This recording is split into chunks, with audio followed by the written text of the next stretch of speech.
As the star turns 55 today, many people across generations still only recognize him as the comedic Joey Tribbiani from the hit 90s series Friends and the following spin-off Joey.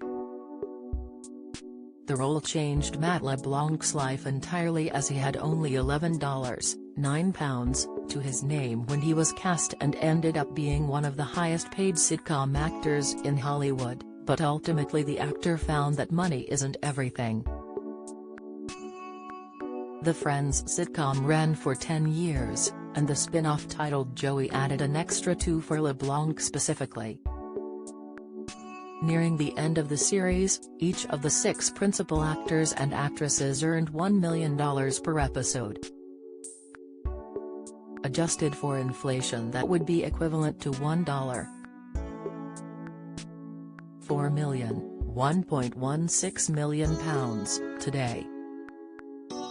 While his co-stars almost immediately went on to expand their careers or better themselves, LeBlanc would play his friend's character for 2 more years without the support of his 5 colleagues.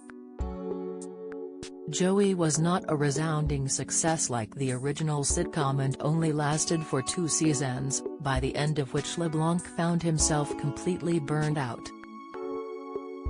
One aspect LeBlanc speaks ruefully of is the way people approach him, believing he is the character he portrayed for so many years. In an interview with The Guardian in 2012, LeBlanc shared, "People will speak slowly to me sometimes. And they always ask me if I'm alright, because I'm much more low-key and reserved than my character in Friends. They think that I'm depressed." He retreated to his ranch in California in 2006, where he remained for years to come, telling his agent, "Lose my number."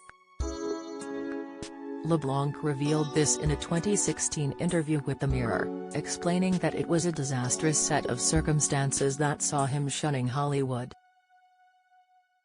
He shared, "I barely left the house.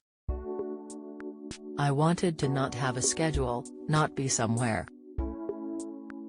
I almost had a nervous breakdown." Just before the Joey series ended, LeBlanc and his then-wife Melissa McKnight received devastating news.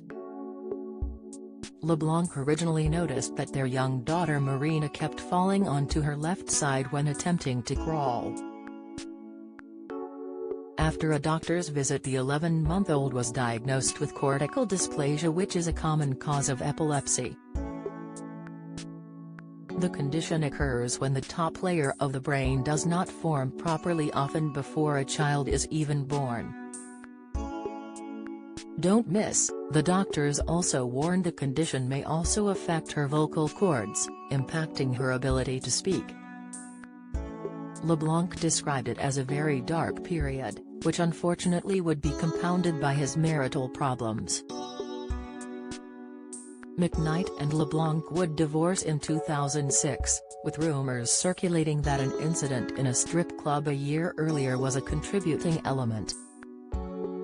LeBlanc had issued a public apology to McKnight shortly after the incident, which involved him drunkenly groping a stripper.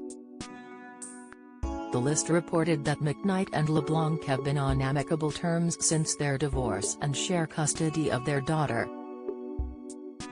Eventually, LeBlanc was coaxed out of his hiatus by friend co-creator David Crane in 2011, who approached him for a series called Episodes.